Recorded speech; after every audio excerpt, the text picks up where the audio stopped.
Hey, folks, Zach Osterman here, IU Insider, Indianapolis Star. This is Mind Your Banners for Wednesday, December 17th, 2025. With me, as always, is noted Tommy Norris enthusiast Mike Niziolek, as you can see there in his title. There is no bigger fan of the Billy Bob Thornton character brought to life in Landman than Mike Niziolek. This will probably be the last Mind Your Banners, Mike, before Christmas, I would be my guess. There's not a heck of a lot else going on. There's a couple of basketball games that Indiana should probably win comfortably. There will be one, I think, Zoom with Kurt Spagnetti, but that's going to be the extent of pre-Christmas football sort of availability. You know, frankly, at this point, it actually seems, I mean, I called this the calm before the storm, but it does feel a little bit like this. You know, the last couple months have kind of been fast and furious, and there is a little bit of a pause here before, obviously, things take off at a sprint before the playoff. Yeah, well, they'll get to know their opponent. What is Alabama, Oklahoma on the 19th? Yeah, it's the Friday night game. Friday night game. So obviously that'll kind of, I think, you can tell where the hierarchy of the games, because Alabama, Oklahoma gets its own night, and then A&M, Miami is a noon kickoff, but that means it doesn't compete with NFL games.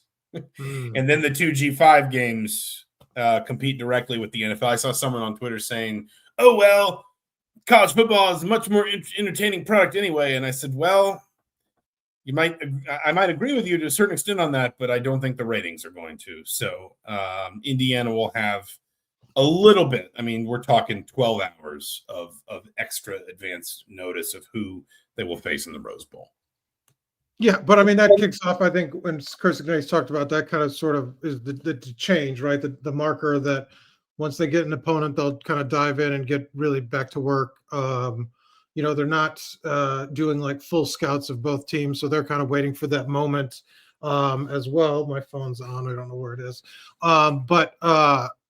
So we'll see. I think it'll be interesting to see what opponent they get. I think Alabama, obviously, tons of built-in storylines. Oklahoma's got that great defense, but obviously have a couple more days here until we find out who will meet them in the Rose Bowl. Who would you, if you're Indiana, I mean, who would you want, do you think, at this point?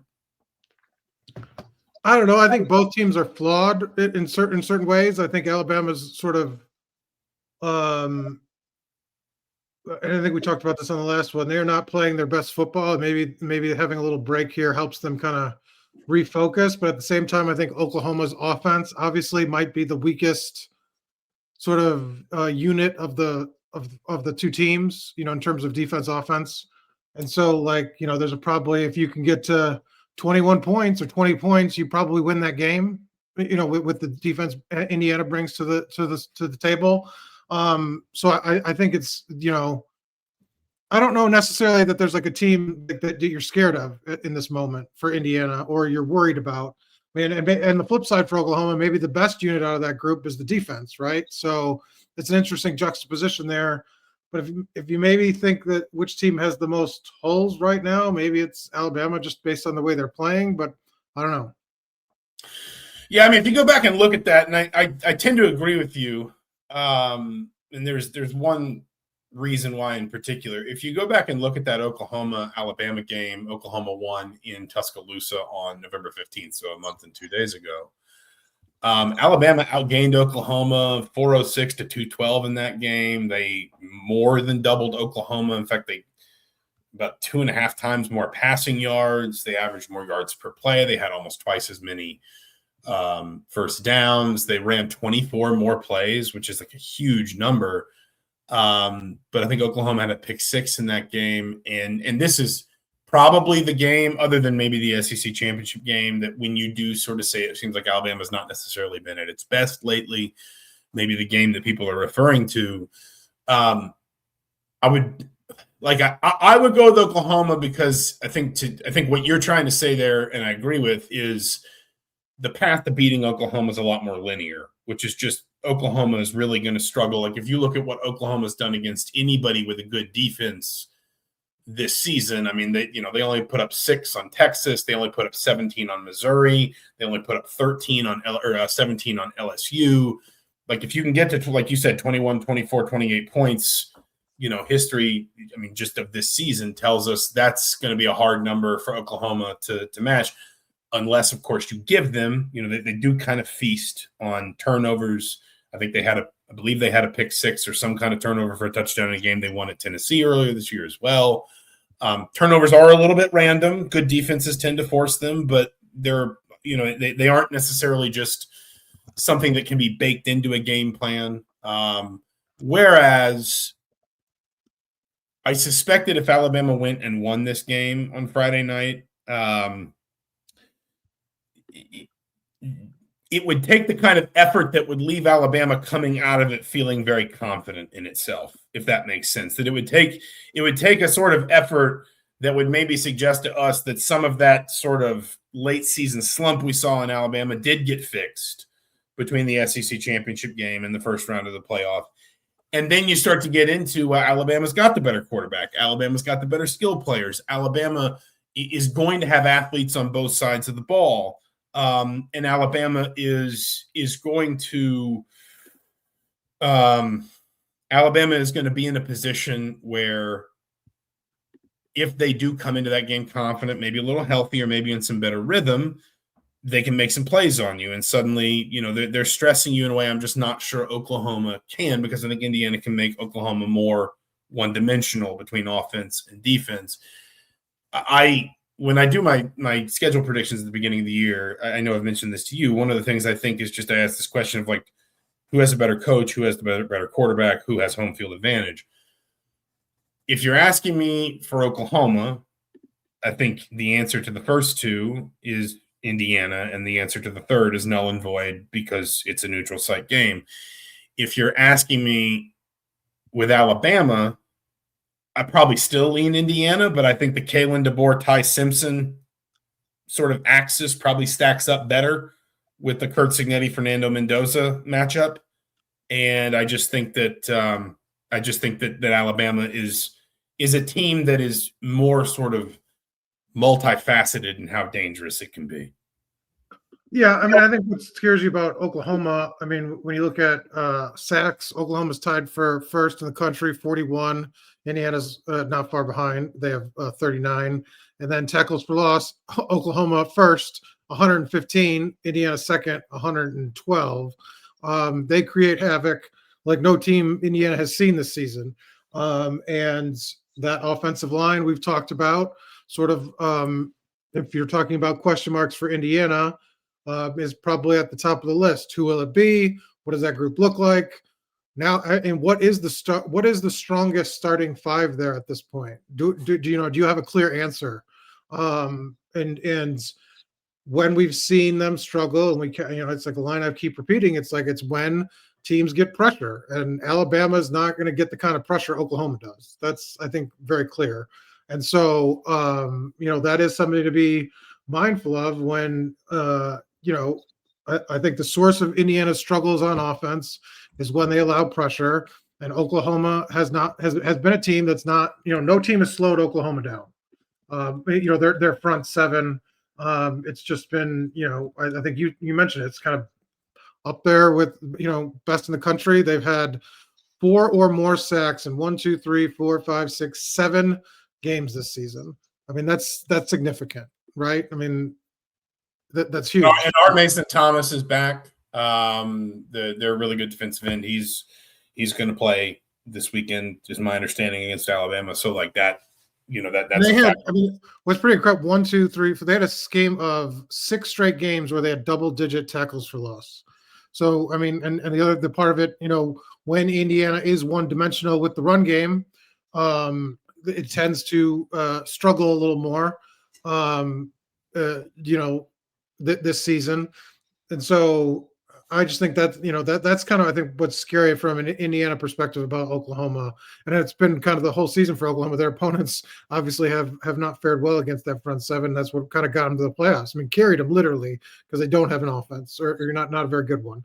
And so I think that does have to be, you have to be worried about that. Yeah. It kind of goes, I guess maybe the best way to think about it is it kind of goes both ways. That on the one hand, Oklahoma is probably the easier opponent to pigeonhole. And on the other hand, Oklahoma probably has the unit that you would most fear, if Right. that makes sense. Absolutely. Like that on, you would be able in one respect to say, and that might be against Indiana's greatest weakness as well. So it's not a group, and like we said, it's relative. They might be the Joe Moore Award winner, ironically, but still, it's the unit that, I don't know, gives you pause, just because, like I said, I can't say what the starting five will be. I think at the Rose Bowl. The one thing I would mitigate a little bit, and I pulled up Parker Fleming's projections on what the lines would be on these two games. The one thing I would mitigate a little bit with Oklahoma, and some of this is probably our Mason Thomas related. So if he's healthy, then that changes the equation.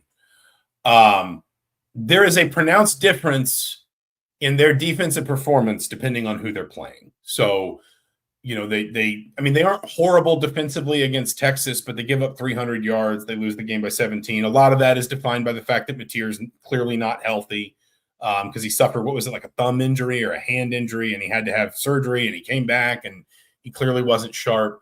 But if you look at 4 of their last 5 games, Ole Miss went for 34 points, 315 passing yards, 431 total yards. Tennessee went for 27 points, 393 passing yards, 456 total yards. Alabama went for 326 through the air, 406 overall. Again, we've talked about how Alabama really kind of left a lot of opportunities on the field in that game. Like their best, and listen, we can say this a little bit too about Indiana, but I would argue Indiana's been better against good teams defensively than Oklahoma has. Like, they're good against Michigan, but that's Bryce Underwood's second career start and his first one away from home. They're good against an Auburn team that, frankly winds up being so bad offensively they fire their head coach. I'm not saying they're stat padding, but like when they have faced better offenses this season, they have not necessarily been as dominant, at least and this is where the turnover piece comes in, because they are very capable of forcing those, but they have not necessarily been as dominant when they have faced teams that you would say have offenses that are at the level their defense is. And I think your point is very valid about where Indiana is in its offensive line. I just think the flip side to that is I look at Oklahoma and there is a significant departure. There's a significant gap between Oklahoma against South Carolina, Auburn, Temple, Illinois State, Kent State, LSU, teams that are just bad offensively or are just going to be overmatched talent-wise, and Oklahoma against teams that are at a playoff or at least playoff-adjacent level at some point offensively this season. Well, a couple things. It's not turnovers because they've only forced 13 and they have a negative turnover margin. Yeah, but they have. Where are they in points off turnovers or touch? Like they've had some very timely. I think they had pick sixes in both the Tennessee game and the Alabama game that helped turn those games around. Is my point. I got you. I can't per game. They've only forced multiple turnovers in 3 games. What it has been though, in versus Indiana, more of a bend don't break defense. Because when you look at their red zone opportunities, Indiana's top of the country has only allowed 22 trips inside the red zone. Oklahoma's allowed only 28, only allowed 22 touchdowns, or 22 scores, sorry, and 11 touchdowns inside the red zone. So, I mean, what you're talking about is a team, even when they've allowed those yardage in those bigger games against better offenses, once they get inside the 25, inside the 20, teams are not scoring very frequently, and they're not scoring very frequently against Oklahoma in general. I think had it up. Either way, you still at the top of the country in kind of touchdowns allowed total. So I think it's more of a, against mediocre or average offenses, they're just shutting them down. But against good offenses, yes, offenses are getting some yardage against them, but still having a hard time scoring or getting touchdowns. And so, and we've seen Indiana's red zone offense be a little uneven this season, without, I think one of the differences that they never quite closed the gap on was between last year with Justin Ellison and Tyson Lawton versus this year's group is having that consistent ability to punch it in from inside the 5, right? We've seen it kind of time and time again against really good teams. come back, because it started in week one, then it kind of went away, and then it came back. And so I think that would be a concern. That would be a concern for me. If you're going up against Oklahoma, if you get 4 trips inside the 20 or 3 trips inside the 20, how many touchdowns are you coming away with? Because it's only one. This might be a game. And so I don't know if Alabama has the kind of defense to slow Indiana down just the way Oklahoma is. It's worth pointing out, like, Indiana's still really good in the red zone this year. They're 15th in touchdown percentage. They're 2nd in total touchdowns. They're 3rd in total red zone scores. They're 4th in total red zone attempts. It's just that last year, like, they were so otherworldly efficient. Like, I think I even saw a stat that Fernando Mendoza got like 22 touchdown passes and no interceptions in the red zone this season. It's just that last year they, like, one of their superpowers was that they were just unbelievably efficient in the red zone. Like, once they got there, you didn't keep them out of the end zone. Like, I mean, to use last year's comparison. Last year, they were 2nd in the country behind only Navy, which is obviously a very specific kind of offense, averaging 79.7% of red zone trips ending in touchdowns, not just scores, but touchdowns. They had 69 attempts, 64 scores, and 55 touchdowns. This season, the number is still really good. They have lost their touchdown percentage all of a sudden. They're a little further down, I think, in touchdown percentage. But 72%. I'm sorry, I went to 2023, not 2025. That's my fault. They are 15th this season, 72.3% in touchdown percentage, 65 attempts, 59 scores, 47 touchdowns. So they had to settle a little bit more. But it's been in specific games because, like, yes, to your point, they're still really good. But like the 8 of 9 against Indiana State overshadows some, and 7 of 7 against Kennesaw State. Look, Old Dominion obviously was the huge disaster. 2 touchdowns on 7 trips inside the red zone. Drove Kurt Cignetti crazy. Michigan State, 1 touchdown on 3 trips inside the red zone. And then Ohio State, obviously, 1 touchdown in 4 trips. Like, against good team, Michigan State couldn't make them pay. But in Ohio, and the Old Dominion game was much closer because of that. But against Ohio State, you almost lose that game because if you come up with 1 more touchdown inside the 25 in that game's not a game. I mean, you're comfortable. You have a comfortable 2-possession lead almost throughout that entire game. And I don't think that's totally unfair. I think it's fair to point out back in the other direction that against Penn State, Oregon, Iowa, and Illinois, they took 16 red zone trips and they scored on all 16 of them. Right, but I'm saying when they've struggled, those things have come to the forefront. Yeah. And so against a team that's their strength, like Oklahoma, that has to be a concern. I'm not saying, this is a team that's really struggled throughout the season. No, but when they've struggled, you've seen kind of common themes come up, and one of them has been, we get inside the 20, we are just offense kind of, whether it's play calling, whether it's just not being able to run the ball, those things have popped up, and those have been in games. Michigan State was a closer game, for much of it, through especially the first half because of that. And Old Dominion obviously too. So I just think that when you say like Oklahoma, one of the reasons where they are is because of their red zone defense, that would worry me from an Indiana perspective. Super opposite points. Like, look, we're talking about it's kind of nitpicking, but listen, like, we're down to the 12 best teams in the country. Like, that's like nitpicking is what's going to win and lose these games. I mentioned this a minute ago, just the projections from Parker Fleming. If you look at Oklahoma versus Indiana on a neutral field, he's got Indiana at 26.5 points and Oklahoma at 16.1. He gives Indiana a 68.4% chance of victory. Alabama, slightly tighter. Indiana 28.8 points. Alabama 19.9. Indiana with a 65.9% chance of victory. If you're looking for where, maybe like where these games are won, at least in the stats, Indiana's a lot better in early downs offensively than Alabama is.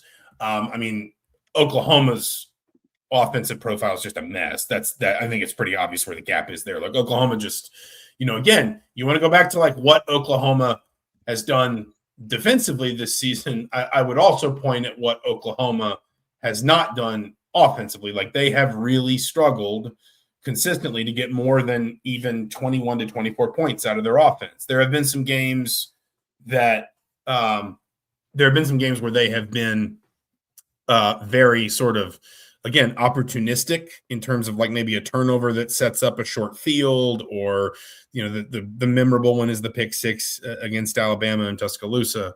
But like their offense has just been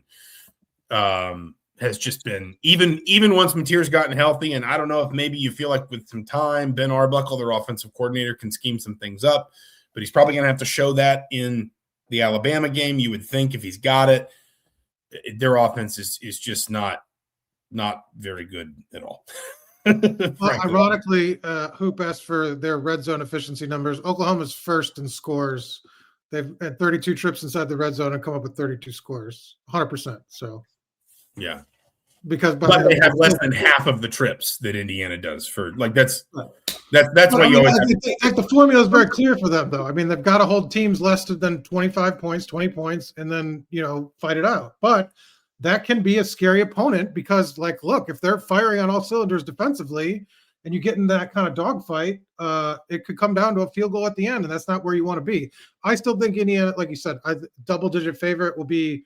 They'll be a double-digit favorite in both of these games, whoever their opponent is, and I still will likely pick Indiana. But I'm just saying, what's the path to being upset, and that's kind of what we're talking about. And I think you look at these things, no matter like outside the group of five opponents. Like that's what all these games are going to be. You're playing the best teams in the country, like on a neutral field, and so it's going to be most of the time one on the margins. And yes, there's going to be blowouts from time to time. And is Indiana capable of that because of the offense they bring and because of the defense they bring? Sure, but we saw it against Ohio State. It was a dogfight, and I think you think that that's more likely when both teams are healthy. Those are going to be the kind of games you find in the playoffs, or at least that's for me. Oh, well, and I think there is, and I'm scrolling over to Alabama here just to kind of like underscore. I mean, they have really struggled. I mean, they've only topped 400 yards of total offense once against an FBS opponent since the Vanderbilt win on October 4th. There was a time when we were talking about Ty Simpson as a Heisman Trophy candidate. And really, there was a time we were talking about Ty Simpson as the Heisman Trophy frontrunner. And I don't know if there's been a suggestion that maybe he's not super healthy. Because of family ties, I watched a decent amount of that Iron Bowl. Auburn is pretty good defensively, but he did not look good in that game. And that was a game that obviously it felt like Alabama really had to win. Again, Oklahoma is the only game Alabama has broken either 300 yards passing or 400 yards of total offense since Vanderbilt in week 5, other than Eastern Illinois, which is obviously not relevant to our issues here. I think, I do wonder if there is a little bit, though, of just, Hoop says Alabama's got nothing but 5 stars. You said that earlier. I do think there's also just that element of you fear the idea of what Alabama can be. That I guess the way that I'm trying to put it into words. Beating Oklahoma is the more straightforward task. Now, it might be harder in some ways because Oklahoma has a unit that is defined as like really, really top shelf, top of the sport. Their defense is as good as any in the country, et cetera. But you sort of know, like the game plan for beating Oklahoma is pretty simple. It's pretty straightforward. Whereas I think with Alabama that fear of the unknown of what if something was wrong with Ty Simpson and they get it right? What if the all the 5 stars that Hoop is talking about just show up to play that day? The fear of what Alabama in theory can be, I think is why people blanch at that. Now, listen, they got smothered by Georgia. I mean, like and I watched some of that game as well, because we were kind of just in some downtime trying to figure out between the Louisville game and the Ohio State game. I mean, they could not do anything. They rushed for -3 yards. Georgia won 28-7. It felt like 58-7. I mean, it genuinely did. And I know that was a really big game for Georgia. Alabama has kind of been an albatross for Kirby Smart, since he got to Athens. But it is, I think it's more the fear of what sort of in your mind Alabama can be, if that makes sense. But I don't know Caleb, you're saying, I've seen people suggesting Simpson has a back injury. I've not seen that. I would say if he has a back injury, there's no chance it gets healed in like 3 weeks. But I just feel like, it's like I go back to those Bears teams and the Bears team that kind of carried Rex Grossman to the Super Bowl. Like, you knew what the formula was. Like, every opponent came in there knowing, like, this offense is terrible. Just got to beat this defense. But when there's no variance in the performance most of the time with the defense, which was what we've seen from Oklahoma, and we've seen what good coaching looks like with Cignetti and both sides of their ball. And, like, if that – like I said, that scares me more than, look, yeah, Alabama has the talent to reach a certain level that I don't think they've very often played at this season. Maybe once, maybe in the first Georgia game. But outside of that, like, when's the last time that they reached that? Hasn't been recently, obviously. And where that there's been very little, because even the game Oklahoma lost to Texas, like, Texas had 23 points. It wasn't like things fell apart defensively. And so just like, to me, that consistency on that side of the ball would scare me more than sort of the upside Alabama has, which I don't think they've really reached at a sort of a sustained rate or recently to sort of say, like, yeah, that's going to come back after, 13 weeks and when you're not healthy and when you're going to be playing a hard game against Oklahoma. Like, it's like you said, like, you're coming out of that game, Indiana's off a bye, whereas Alabama is going to have to expend all this energy to win. I don't know. To me, the defense scares me a little more than anything Alabama has shown of late. Just to put a bow on one thing really quickly, R. Mason Thomas had a 71-yard fumble recovery for a touchdown in the Tennessee game. So there was the pick six against Alabama. There was also a defensive touchdown against it. Now, it was early in the game, but the point is the defense, Oklahoma's defense is not just smothering. They have proven an ability to make sort of game-changing plays as well. I think there is also the Indiana side of this, and I think, there was a pronounced mood shift, I thought, Monday during Fernando Mendoza's sort of post-Heisman press conference. You were in New York. You saw and documented so well, all of these sorts of really, moments that I think will become iconic in IU fans' memories. Mendoza's win, his speech, his teammates there for him, his family there with him, all those sorts of things. It just strikes me that if anything, this might be Curt Cignetti's most difficult opponent at this point. And he said he was joking when he was up on the stage on Lucas Oil Field or Lucas Oil Stadium Field, that he had 3.5 weeks to humble his team. But how many times does he say, my number one job is to root out complacency? It's been a distracting couple of weeks, and Indiana is, I think, back to work this week in terms of like really sort of getting back into the football flow and preparation and everything.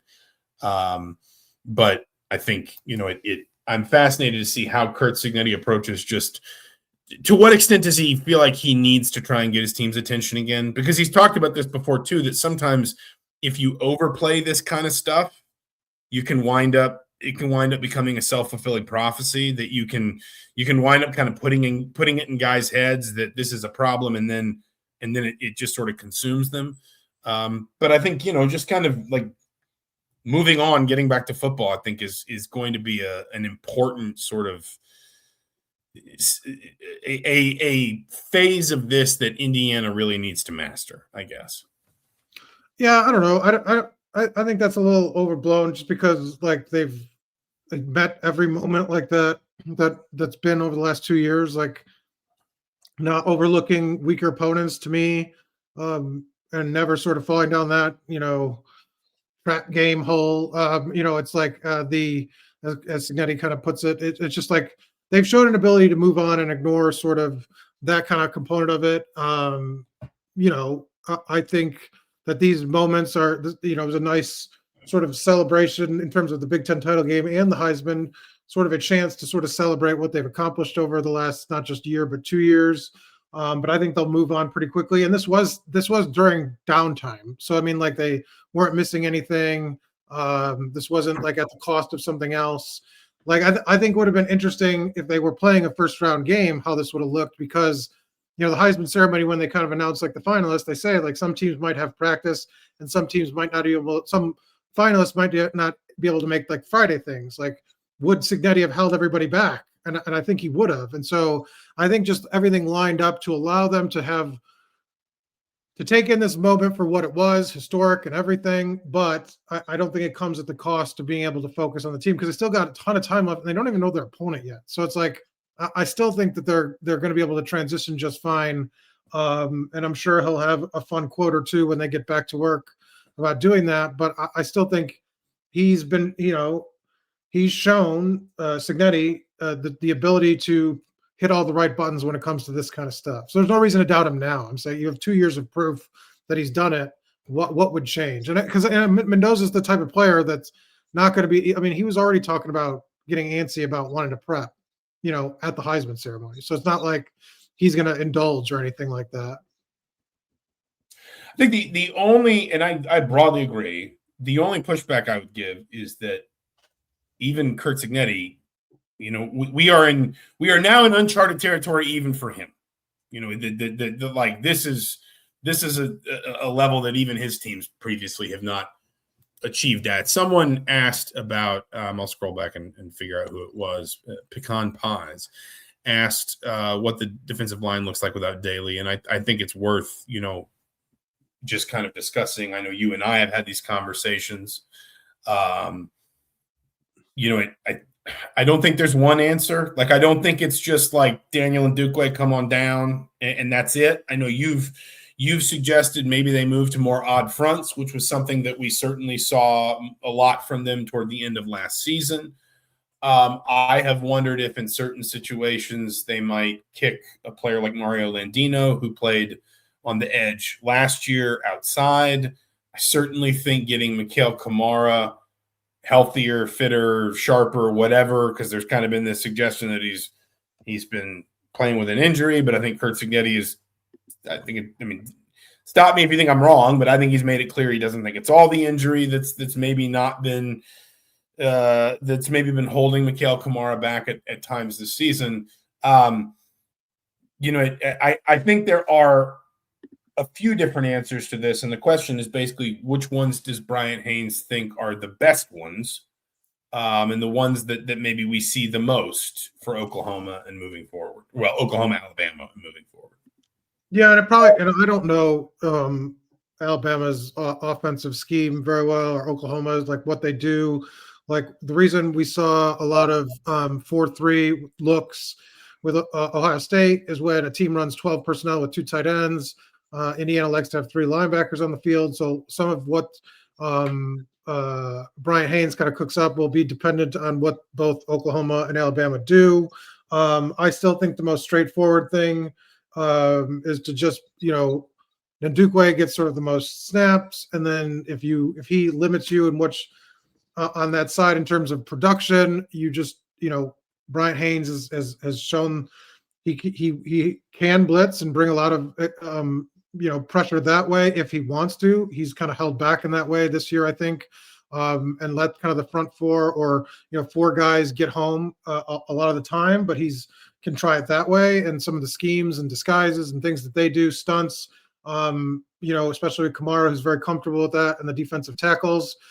Tucker obviously has been in the system for a very long time, and so they're comfortable that way. So I think you could scheme up pressure to make up for maybe Ndukwe not being sort of as productive as Stephen Daley without sort of taking him off the field. Because I think you move Landino, you try to have all these different moving pieces, then it becomes just more question marks. So for me, it's just like the most straightforward way is just give him the snaps and try to, if he can't kind of get the pressure you want, do all the stuff that you do that's worked throughout the season that way. And I think that's maybe the easiest thing. But I think a lot of it will depend on what the other team looks like, what their formations they use, and they sort of adapt each week to week. I mean, that's why he's won the AFCA Assistant Coach of the Year award, and is up for a Broyles finalist for a second straight season. And I think we should mention this is a good place. Brian Haynes did sign an extension. A yes. huge. I mean, you want to talk about like a foundation of this success is also what he's done on the defensive side of the ball. New 3-year deal hits that $3 million mark, which you've kind of talked about is sort of amazing because when you were here, you can maybe talk to that Yeah, about. like before people ask, no, there is no formal plan for Bryant Haynes to be named coach in waiting. Like I've gotten that question like 3 or 4 times, and um, I am not going to sit here and tell you Brian Haynes will never be the head coach in Indiana. Like that's a perfectly plausible future, I suppose, especially when you have a head coach who will be 65 at the start of next season. Curt Cignetti's made it clear he has, in his mind, plenty of gas left in the tank. I don't think Scott Dolson or Curt Cignetti, and I don't want to speak for Brian Haynes. We don't know him too well. Coordinators don't speak to us very often at all. But my suspicion is I don't think even Brian Haynes would want an arrangement like that. And by the way, like it has not worked that well. Like if you think about it's fine to have somebody who's a natural successor, but I think there is a problem when you start labeling people coach in waiting. I mean, the one really successful one was Jimbo Fisher, and that you had to drive a Hall of Fame coach, maybe the best in college football history, out in under really ugly circumstances for that to work. And then, Fisher delivers you a national championship and within like 5 years, he's at Texas A&M, and within 10 years he's out of coaching. So I don't know that, I would look at that. I don't know that I would hold that one up and be like, see, it can work. But I think it is very relevant to your point that Indiana is once again showing like there is no number that it cannot be competitive with in staffing and assistant coaches' salaries. I think it's important, that when you have a coordinator as good as Haynes, who is willing again and again to say, this is the right place for me, this is the right head coach to work for, I think that speaks really well to transfers, to players. Like we talk so much about transfers in high school recruits. I think it speaks well to retaining the players you have. What's funny is that these are now numbers that eliminates a coach wanting to have to. I mean, he can obviously he can absolutely, but I mean, think about like the group of 5. JMU's new coach Billy Napier. Like Haynes is making like 3 times his salary now. And so like you make it very hard for him, like outside of Power 4 head coaching opportunities, because you're not going to move laterally now, obviously. When you're sort of at the highest point of the pay scale, you really do. There is some protection there, and you make coaches have to think like if you want to go into head coaching, like a lot of these jobs is going to be a significant pay cut. I mean, Indiana has stepped up to the point where they make it so it has to be like a perfect opportunity and a really good job to make that jump. And that's what Curt Cignetti said he wants, because he wants to reward these people. That loyalty is important, commitment's important. And that's what they've shown in Indiana, is just, I think you should share I think you wrote about it was Saturday night, Sunday morning, about Tom Allen having to pay to make a change, right? Or what was that story? Well, yeah, no, I didn't write about it.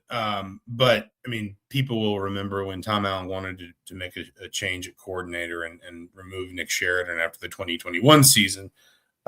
He had to take a pay cut. Now that was in part because of sort of post-COVID finances too. Like that was, that was the department had gone through like furloughs and layoffs and job eliminations, and there was sort of this feeling of like, okay, if we're going to pay this 6-figure buyout to, for an offensive coordinator who I think had just gotten a new contract, if I remember correctly, there was a feeling like, okay, the head coach is going to need to help subsidize some of this. But yeah, I mean, it is a different. Just the juxtaposition of where they're at. I mean, what they're willing to commit, and now, first $2 million guy, $3 million guy, just an incredible sort of turnaround, and that's the commitment that they've obviously made to success here. Okay, 2 things. I want to address what Pecan asked here. The one thing I will push back on in terms of Daniel Ndukwe, I suspect that they will be more creative than I think you think they will be, and it's only because of the time they have. I think that if Daley gets hurt against Oregon, or when did Kellen Wyatt go out for the season? Was it Michigan State? I think if Daley gets hurt against Maryland, then it's just Daniel Ndukwe's up next, because it's like we've got 6 days to prepare. We're not gonna upset the apple cart, whatever.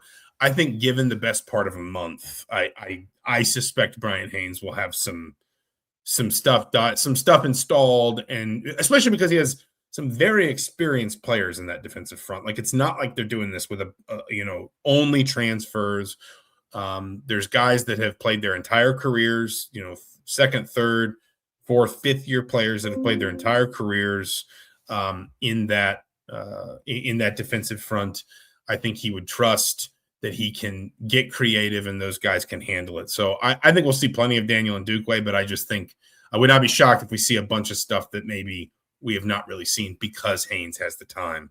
But I still think that Ndukwe will be on the field for that. Like that. Maybe I would not. They've shown what you were the one that mentioned the 3-down lineman stuff to me, or I think you might have mentioned it on our last podcast. I would not be surprised if we see some of that. But again, usually it's based on what formations the offense runs. But I think what they've shown is usually when they've replaced somebody, and like you said, maybe the timing's different, but they just are not a team that sort of rotates guys, right? Like D'Angelo Pons misses a game, Gandy plays all the snaps, right? It's just that they've tended to, when an injury happens, the next man is up, and then, they play the snaps and then you scheme around it. But so I just think if you're asking me if they play 65 defensive snaps, how many does Ndukwe get? I think he gets 50 of those or something like that. No, Pecan Pies here asked, speaking of $3.5 million, is it true that Drew Mestemaker is the quarterback at North Texas turned down $3.5 million? And then Hoop said some version of what I was going to say afterward, which is I would be careful, those when numbers become public, like the vast majority of NIL and revenue sharing contracts are not public. Like, I mean, think about how few players where there is a publicly acknowledged number from somewhere, whether it's the player, the family, the agent, whatever, not just like, oh, I heard he's on $1 million or I heard he's on 2.3 or whatever. Those are very few and very far between. Well, the two we have from Indiana are Barstool personality and a court case. So, I mean, it's that's it, right? That's the only two numbers we have confirmed. So,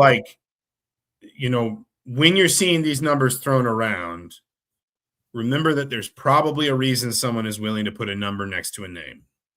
And that someone is probably trying to use that number as leverage.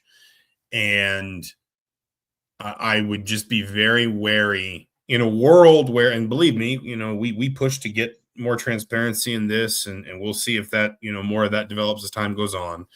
But in a world that is still pretty opaque, in a market that is still pretty dark, I would be wary of moments when it seems like guys are suddenly willing to discuss how much money they have, right? And how much they're getting paid. So I can't tell you that Indiana offered this and this was accepted or this was turned down. I can only tell you that I become suspicious when I see somebody putting an actual number next to it, and that is why. We're going to kind of wrap here. We're not going to go crazy on the playoff and the Rose Bowl. There will be time for that, not least when we actually know who Indiana is going to play. But I did want to kind of close on this with maybe some longer-term roster questions. We don't have to go crazy on it.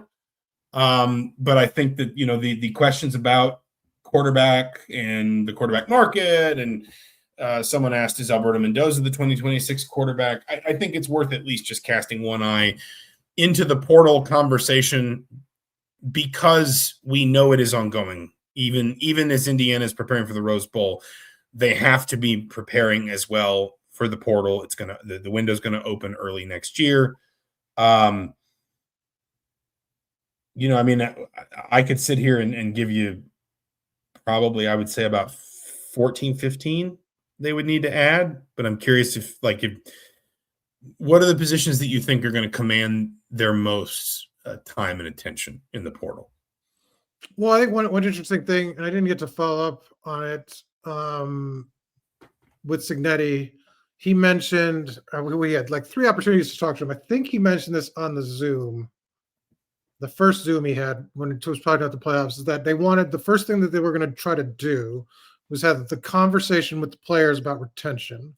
And I'm assuming that meant locking everybody up to, a specific amount for next year, having it, because to your point, they're going to be, in theory, when's the window? Is it the 2nd through the 9th-ish? No, it's 2 weeks. Hold on, I'll get it. Keep talking. But so, win or lose, they're going to have to be ready for the transfer portal opening and have to have sort of an idea of what their roster looks like. And so they're having January 2nd through 16th. 2nd through 16th. So if they win, which, I think there's a really good chance of that, they'll be in the midst of prep while they're kind of dealing with it. If they lose, they'll be coming right back home to the idea of it being open. And we've talked about how quickly those things move. And players are already obviously sort of putting their names out there that they're going in. So they're having those discussions now. So I'm assuming there will be players that are leaving that maybe don't publicly say it, but they know. Obviously, the coaching staff will know whether it's draft, transfer, or otherwise, what they're going to have they need to know for the second. In terms of what they need, I think, somebody mentioned Alberto. I think that's maybe the most intriguing discussion to have. I think both of you and I have had conversations with people that think very highly of him and think that his upside is pretty good. And obviously they had success with Fernando. He's been in the system for 2 years. They've wanted him. They've had him signed since he was at JMU in terms of the staff.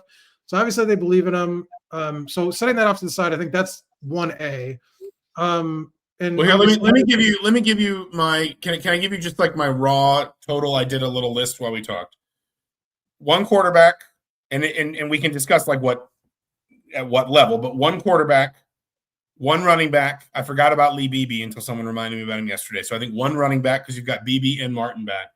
One wide receiver, presuming Omar Cooper does not go to the NFL. Someone mentioned the Surratt replacement. I think it's pretty clear the Surratt replacement is Charlie Becker. But I think you're going to want at least one more veteran receiver as you start to bring guys up through like a LeBron Bond or a Davion Chandler, someone like that. 2 tight ends, an offensive tackle, and a center. You could fill one of these spots in theory with somebody on roster that you shift positions. But then, for example, I think they call him Demola Ajani, I think is what his teammates nickname him as. If he's your long-term replacement at one of the tackle spots, then you might need somebody else at guard. Or if you shift Bray Lynch over to center, then you're going to need somebody else at guard. So right now, basically 2 offensive linemen. It's just a question of how you want those pieces to be arranged. And then on defense, I think probably 2 edge players, maybe 1 plus a tackle, 1 to 2 linebackers, a safety, a corner, a long snapper, and I put a question mark next to punter because I do wonder if at some point Quinn Warren is the guy back there. So that's 13, 14, 15 players total. Yeah, that's probably 4, 5, 8, 10. Yeah, I think 15 players is probably the right number. I'm not sure, I agree with all the distribution there. I think there's some weird questions at wide receiver. Is Tyler Morris done? Does he try to come back, run it back? I do think they need more veterans in that room, more than one, especially whether Cooper stays or not. I think there's some interesting questions. The secondary could be in really, really good shape. Everybody in theory could come back from that group. Pons is probably the biggest one to other than Lewis Moore. Right, other than Lewis Moore. But then outside of that, they still got guys with experience, or I guess the NC State kid would be out.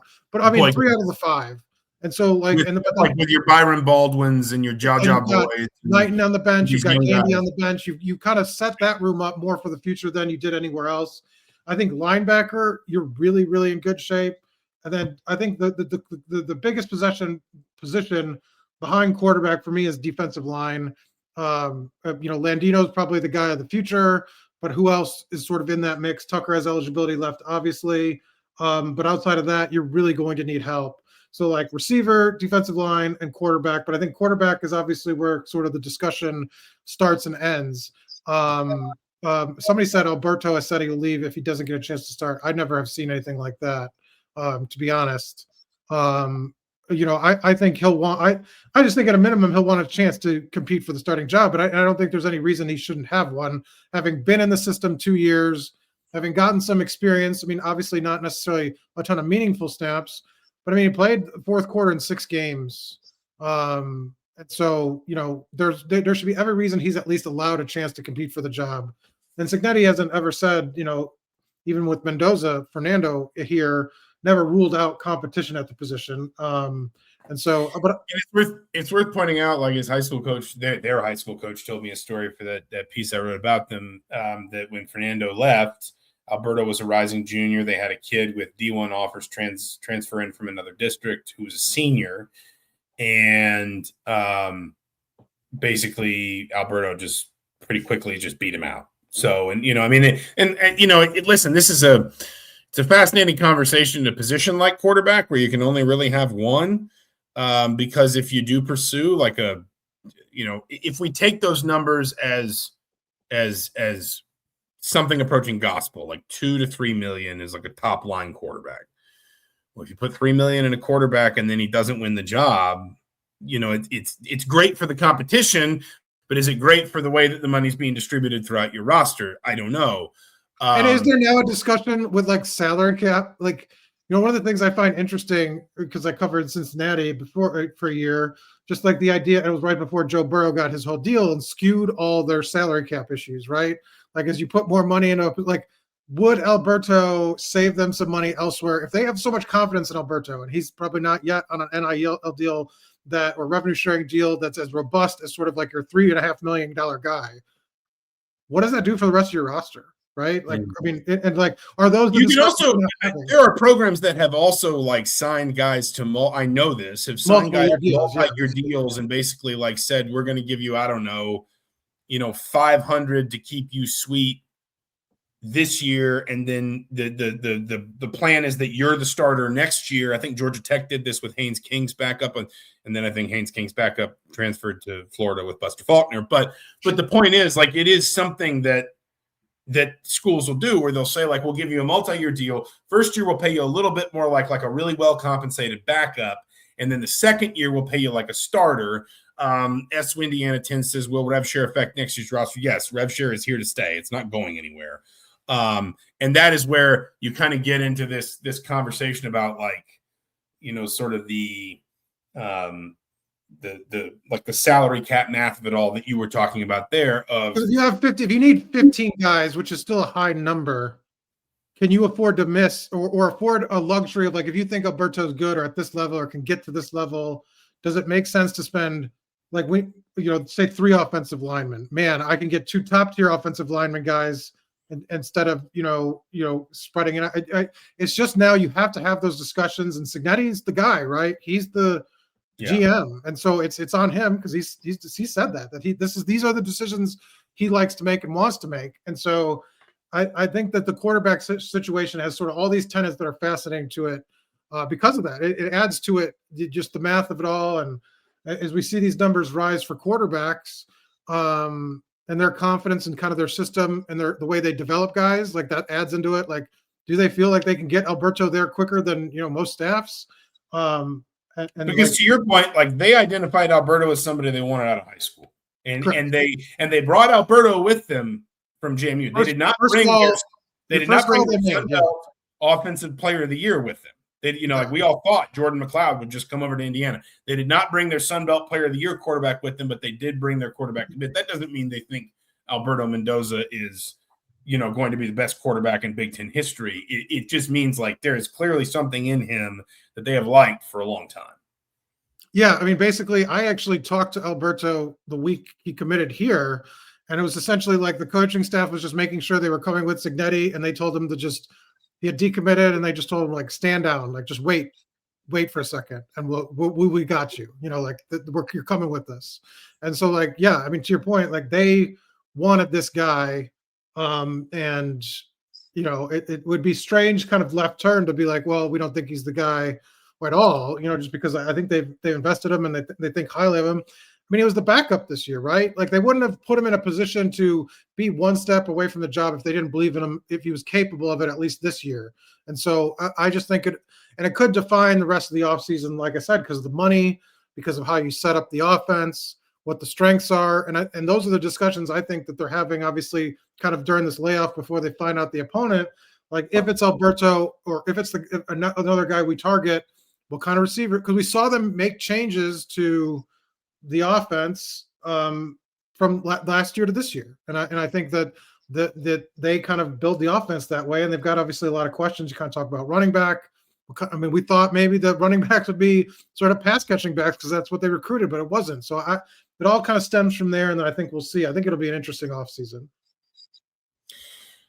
This is where I point out that this is the first year in 7 that Indiana has made it through an entire regular season without having to start multiple quarterbacks, whether because of injury or because of personnel choices. The last time they did that was 2018 with Peyton Ramsey. Michael Penix spelled him at times before he got injured. But the point is, we can have this conversation about the big name in the playoff or the promising young quarterback on your roster. They need at least one, because history tells us that more often than not, your backup's going to have to start some games at some point. We just wanted to end this here. Someone asked a couple times about Tyler Cherry's status for next year. We don't really know much. The injury was obviously substantial enough that he knew he would take this year off. He is still with the team. I saw him on the field at the Big Ten Championship game. He's been a student assistant this season, but it's not really clear what his sort of long-term prognosis is, whether that has changed from where it was when he got injured a year ago, if he's going to be back in sort of football activity next semester, just kind of what's going on there. We just really don't know. It's not to be flippant about it, but there just haven't been a lot of reasons to ask, frankly, because there's just been so much else going on. So we'll wrap it there. We'll talk some basketball when we can reconvene next. Basketball will be hitting by the time we podcast again. It's sort of 2-week break around the holidays before getting geared back up for not quite 2 weeks, but close, getting geared back up for Big Ten play. But for now, for the Indianapolis Star, I'm Zach Osterman, Herald Times. He's Mike Niziolek, Tommy Norris enthusiast. This has been Mind Your Banners for December 17th, 2025. Remember to watch the latest episode of Landman on CBS and Paramount Plus, and we will talk to you soon.